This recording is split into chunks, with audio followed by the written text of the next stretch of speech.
தப்பா கப்புங்கா வேணாம்ப்பா, மனசு வலியா இருக்குடா. ஏன் நல்லதுல பாட்டு பாட்டுலாம் நல்லா இருந்துச்சு. நானும் ஃபுல்லா வெயிட் பண்ணிட்டு இருந்தேன் ஆபீஸ்ல. ஆனா என்ன பண்றது, இந்த நியூ இயர் உங்களுக்கு எல்லாம் ஹாப்பி நியூ இயரா இருந்தது, எங்களுக்கு எல்லாம் வெறும் நியூ இயரா தான் இருந்தது.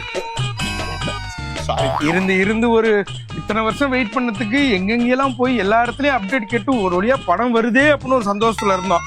அதுலயும் ஒன்றும் கல்ல தூக்கி போட்டான்டா. நீ உலகத்துல யாரு ஃபேனா வேணாலும் இருந்துடலாம், ஒரு நாள் தலை ஃபேனா இருந்து பாருங்கடா. அன்னைக்கு தெரியுண்டா உங்களுக்கு அதோட ஃபீலிங். சரி விடுங்க, அந்த கஷ்டத்தை வெளியிலயும் சொல்ல முடியாம உள்ளேயும் வைக்க முடியாம நரக வேற படுறா சாரி. விடுங்க, இந்த பொங்கல் எங்களுக்கு இல்லைன்னா என்ன, அடுத்து பிப்ரவரியில வருவோம். திரும்ப இந்த மாசத்துல அடுத்து இன்னொரு குட் பேட் அக்லின்னு வருவோம் நாங்க. ஆனா உண்மையிலே சரி விடுறா, நான் தான் ஆறுதல் ஆயிட்டேன்ல சொல்றேன். விடுற, ஆறுதல் வேணாம்டா. நாங்க சந்தோஷமா தான்டா இருக்கோம். ஆனந்தமே